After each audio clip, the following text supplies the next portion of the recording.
Welcome to the latest F1 news update. After an explosive and action-packed start to the 2025 season, these are some of the top stories from the weekend. Lando Norris rejecting complacency with a bold message to George Russell, while Lewis Hamilton pulls back the curtain on Ferrari's rain miscommunication debacle. Mercedes driver George Russell said over the weekend that McLaren could already shift its focus entirely to 2026, given the team's current dominance. Winner Lando Norris quickly dismissed that thought. "I've seen those statements from George as well. If that's his mentality, that's fine. But that's not our thinking. If you relax now, you'll fail," said Norris after his victory in Melbourne.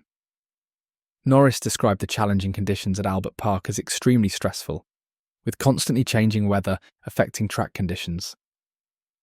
"We always made the right decisions. That's why this feels like a nice reward. Last year we sometimes gave it away, like at Silverstone and in Canada. Then we weren't decisive enough. Today we were." The Englishman had to fight hard in the closing laps to keep Max Verstappen behind him, nearly losing his advantage after a mistake in turn 6.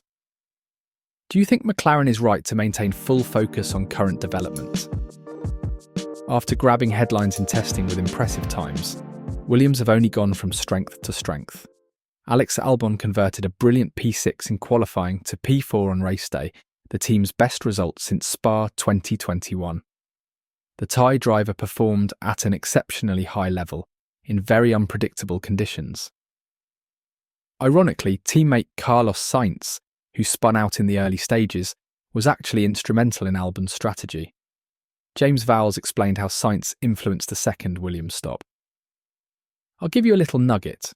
I don't know if you saw on the race, but Carlos was on the pit wall right beside me, and his insight was fantastic.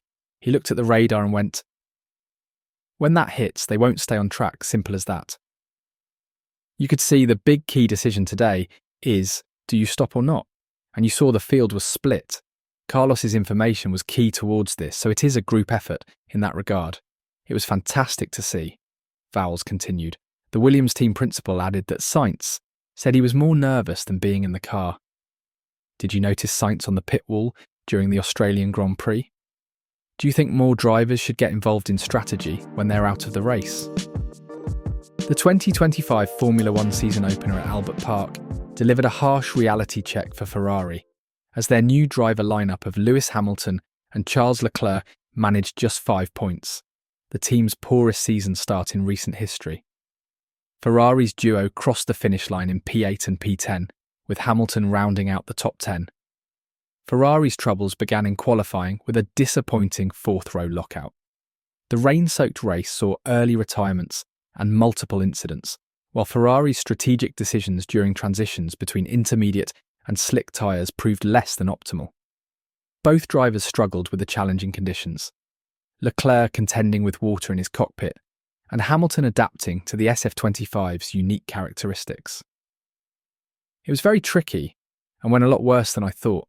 The car was really hard to drive today," Hamilton admitted post-race. Despite the disappointing outcome, the SF25 showed competitive top speeds, providing some hope moving forward. With their lowest points tally in a season opener in years, Ferrari must address their strategic shortcomings quickly as they look ahead to Shanghai. What do you think Ferrari needs to fix first to turn their season around? Lewis Hamilton may be looking at his former team with a tinge of jealousy today, as Ferrari underperformed throughout the race weekend of the Australian Grand Prix. The former Mercedes driver finished in P10, 2 places behind Charles Leclerc. Lewis Hamilton's Ferrari debut faced significant challenges during the Australian Grand Prix, as the 7-time champion struggled with both his new car and communication issues in difficult weather conditions.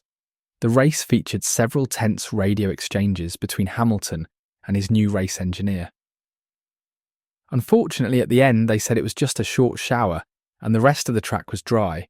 They didn't say more was coming, so then all of a sudden more came. So I think it was just lacking that bit of information at the end, Hamilton explained after the race.